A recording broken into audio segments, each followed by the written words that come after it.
Let's start with the creepy ones and slowly work our way towards the most disturbing cults on the list. But before we dive in, here's what you're actually getting. You'll see groups that whipped themselves until their bones showed through, a sect that believed they could sin without consequences because they'd already transcended mortality, and one cult leader who convinced thousands to literally march into the sea.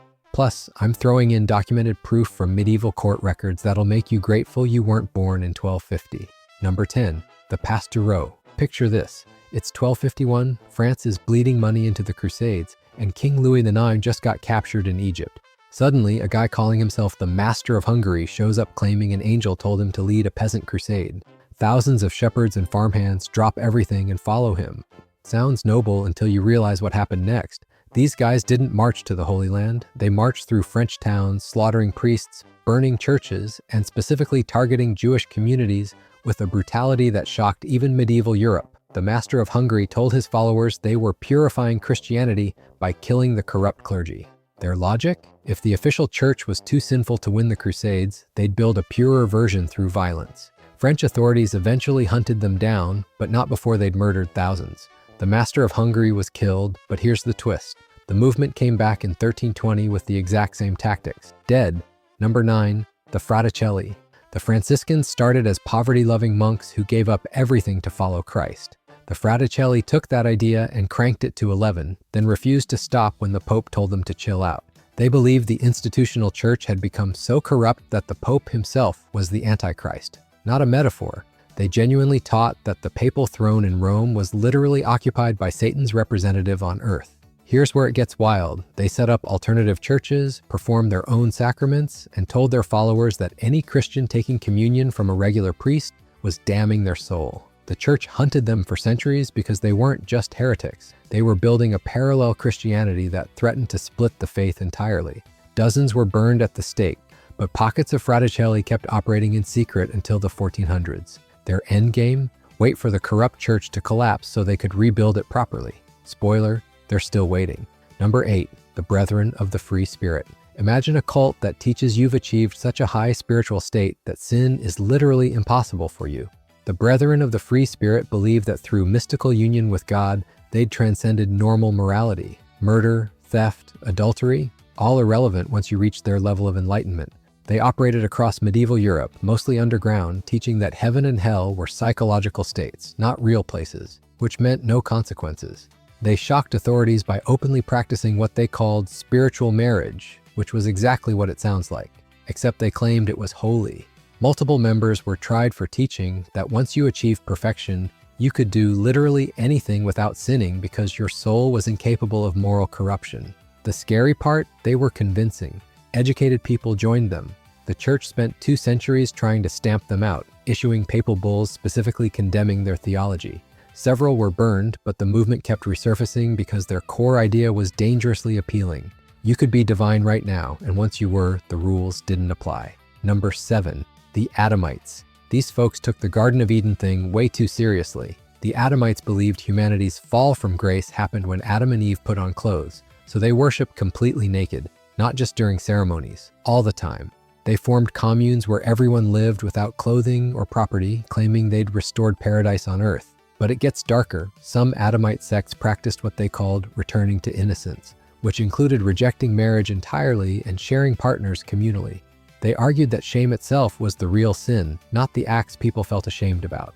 Multiple Adamite groups were violently suppressed across Bohemia and the Low Countries. The most extreme sect, led by a guy who called himself Adam, established a fortified island commune where they practiced their beliefs and raided neighboring villages for supplies. When authorities finally broke in, they found detailed records of rituals that medieval chroniclers said were too obscene to write down fully.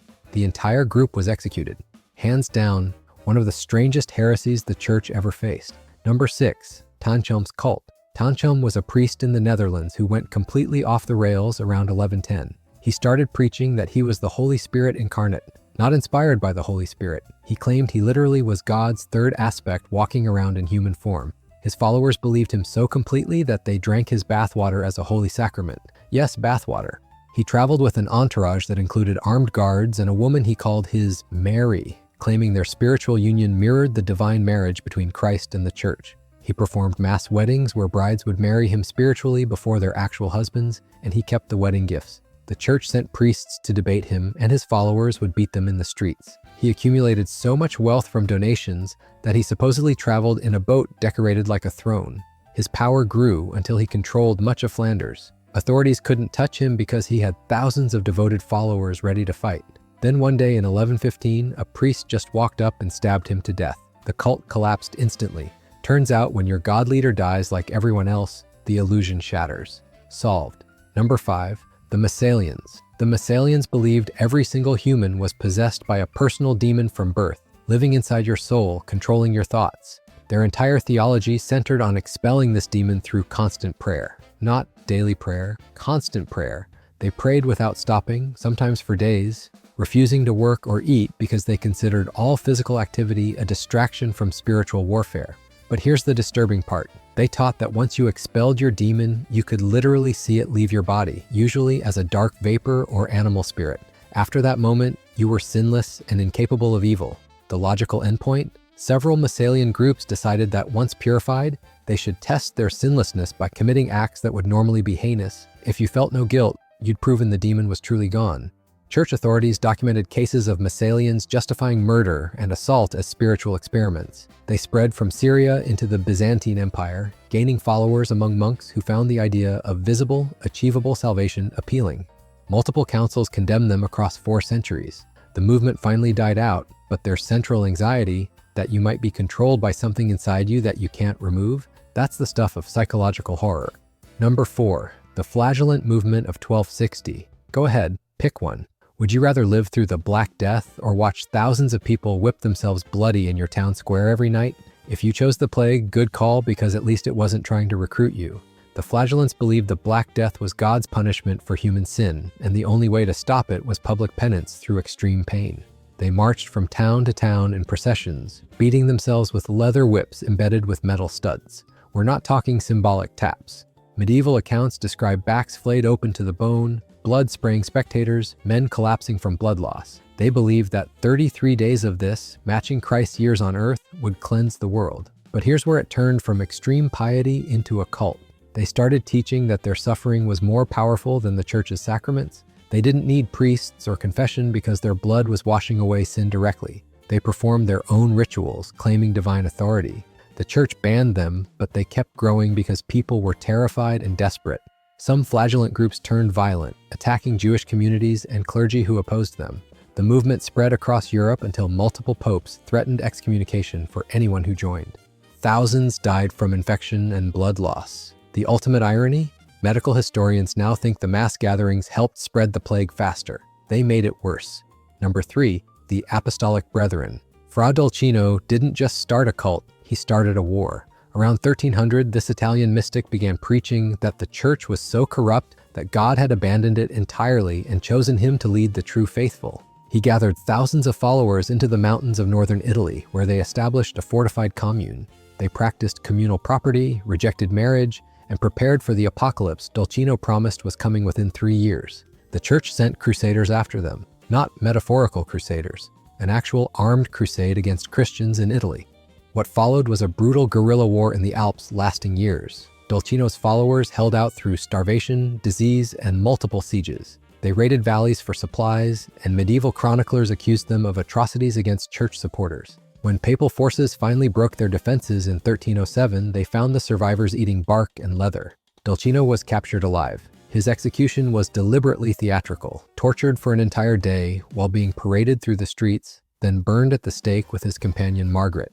Church authorities wanted to make absolutely certain no one tried this again. But here's the thing. His followers believed until the very end that God would intervene and save them because they were the only true Christians left. They weren't saved. Number 2, the dancing plague cults. You've heard of the dancing plagues where people danced until they died, but you probably think it was mass hysteria or ergot poisoning. It was weirder than that. In several cases, religious cults formed around the dancing, believing it was divinely inspired. In 1374, a dancing plague erupted along the Rhine, and chroniclers noted that dancers spoke of visions of demons and saints, but some participants weren't accidentally caught up. They joined deliberately. Small groups had been practicing ecstatic dance rituals in secret, believing violent movement would purge their bodies of sin and bring visions of heaven. When the larger plague hit, they saw it as proof their theology was correct and encouraged others to join. They formed processions that moved from town to town, dancing for days. Medical records describe dislocated joints, hearts giving out, people dancing until their feet bled through their shoes. Authorities tried to stop them, but the dancers had convinced each other that stopping meant damnation. If you broke the trance, the demons they'd been expelling would reclaim your soul. In Strasbourg in 1518, 400 people danced and dozens died. The city hired musicians to play faster, thinking they'd tire out quicker. It made it worse. The movements eventually burned themselves out. Literally, the dancers either died or collapsed. But in the aftermath, inquisitors found evidence of small cult groups that had been using dance rituals for years, teaching that pain and exhaustion were pathways to God. They were tried for heresy. Most were executed. The church wasn't taking chances. Number 1, the Sterlingari. You don't know this name, and there's a reason. The church tried to erase it. The Sterlingari appeared in northern Italy around 1260, and what makes them uniquely disturbing is what they believed about children. They taught that children born to cult members were literally sinless incarnations of Christ, perfect vessels of divinity who could absolve anyone's sins through touch. Parents would bring infants to their ceremonies, where the children would be presented to the congregation and adults would confess directly to the babies. But here's where medieval records get horrifying. Multiple Inquisition documents describe the Sterlingari practicing ritualized abuse, believing that a child's blessing was most powerful after the child had experienced suffering, which they claimed mirrored Christ's passion. The details are so disturbing that most medieval chroniclers wrote about it in coded Latin. What we know is that the Inquisition considered them so dangerous they didn't just execute adult members. They forcibly removed and rehomed every child from Sterlingari families and burned all their texts. The cult was systematically destroyed within a decade of being discovered. No other medieval heresy received that level of urgent, total suppression. Exactly. So here's what you just learned. Medieval cults weren't just eccentric theology. They were movements that justified violence, abuse, and mass death through twisted logic that somehow convinced hundreds or thousands of people. You saw groups that whipped themselves to death, a mystic who started a war, and a sect so disturbing the church wouldn't even record what they did. These weren't just weird beliefs. They were systems that harmed real people on a massive scale. The common thread, they all promised certainty in an uncertain world, and people were willing to believe anything if it meant feeling in control of their salvation. If medieval religious extremism is your thing, the algorithm knows where to send you next.